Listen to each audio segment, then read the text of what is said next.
Is your organization structure lying to you? Think. Organization structure shows the reporting relationships. Is everybody working as per the organization structure? Or there are different influences, different power structure, different way the decisions are flowing. And when the growth is happening, this is bound to happen. For example, my father might have been my head of the family. Would have been, definitely. But as I would have grown, over a period of time, he would have remained the head. But several things I would have started to do.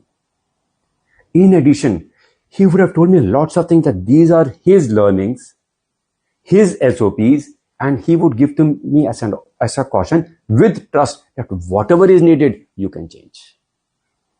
And with his guidance, with his support, I would have grown in my organization, assuming I've got a family-led organization. This is the way organizations grow. It's not just the structure. Are you focusing on the structure? Two things I talked about earlier, that how your decisions flow, because that affects your cash flow, that affects your material flow. Second, I said SOPs are important, but are you looking into the end-to-end process or just SOP standalone? Because SOP standalone, silos don't work.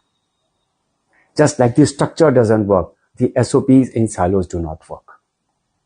And the third, first, flow of decisions. Second, end-to-end process. Third, how do you measure your output? Are you measuring output for today's losses or gains? Or are you working for future capability, for tomorrow's capability? Because that is what has to be measured. Otherwise, we will be in a status quo. Growth will not happen. I was working in an organization.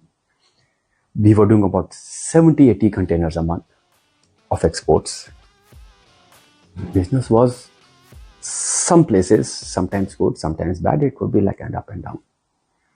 Then effects happened. Some wars happened in Europe, and because of that, it got affected. Because we changed the rules and the way the decisions were taken, even when the business came down to 10 containers a month, we were still profitable and we were still growing. The profitability percentage was there. More important, in that time, we worked on the design, building up the capabilities and the systems that we could do much more in terms of capability. Because organization design is about building capability. So like I said earlier, like several decades back, quality function got added. Like I have worked in several functions where I've started the new roles altogether. In this, we decided that, okay, if the head of the country is doing certain things, what about the state heads? So as the subordinates start getting more knowledgeable about the areas, we promote them. They became profit center heads. This is about an industry which is not so organized. Once they became profit center heads, they started taking decisions. What is the cost? How does the value get added across the supply chain? Where do the bottlenecks happen? Where does a customer have a problem which has to be addressed there? And once their capability increased, we could do much more. Then we added one more thing.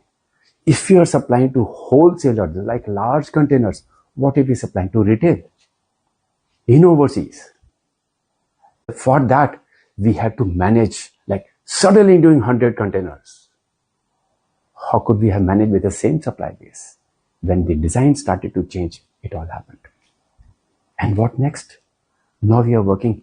Do we have a business analytics cell who examines each and everything which is happening within the organization, in supply chain, across the industry and across countries? Because data is available across. We might be getting lazier, but our hunger for data is increasing because we can analyze a lot more. Our systems do, just the way our laptops have graded up. The mobiles have same has been our data analytical abilities. Once we added this into our organization, I can't say how many things got exposed. Every problem which would come, especially the repeat problems would come, they would actually expose an area which needed to be examined for growth.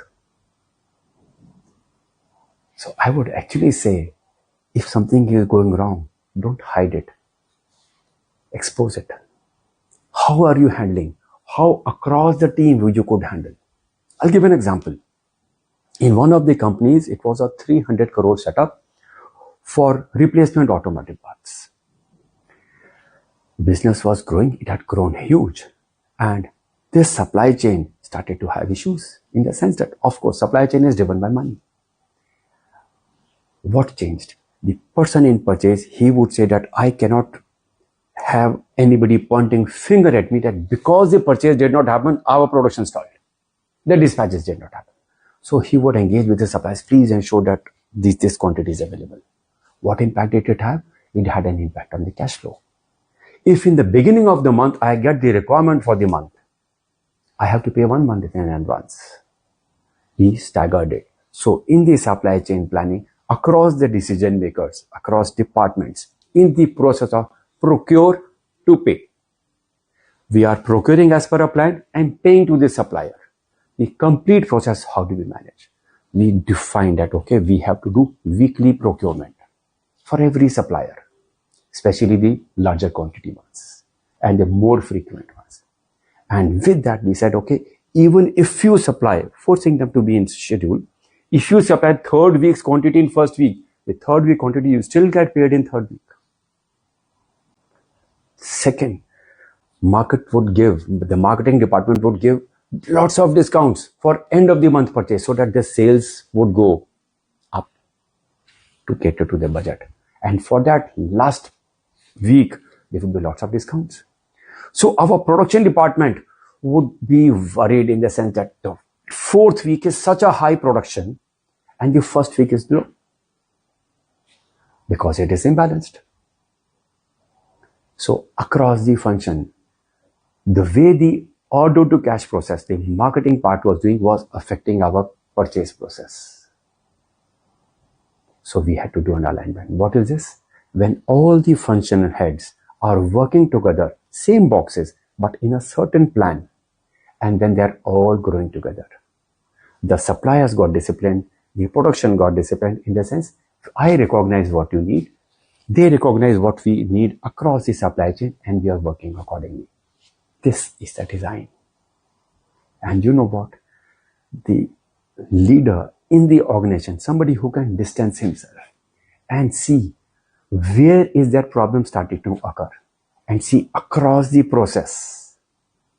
If I lift this small thing, the whole process gets aligned. If I don't lift this thing, it would have an impact across all. Suppose somebody has cancer, God forbid. So many functions within the body go haywire. Same like this, if we do not attend to that small problem, it grows into a bigger problem. Identify that problem, address it in a design in the very beginning. It's like the dominoes. You pick the right card and the whole thing will fall. So be aware, be watchful, think from the organization design perspective and wait for more. I share lots of interesting stories, actual case studies with the insights so that you can deploy them in your area yourself.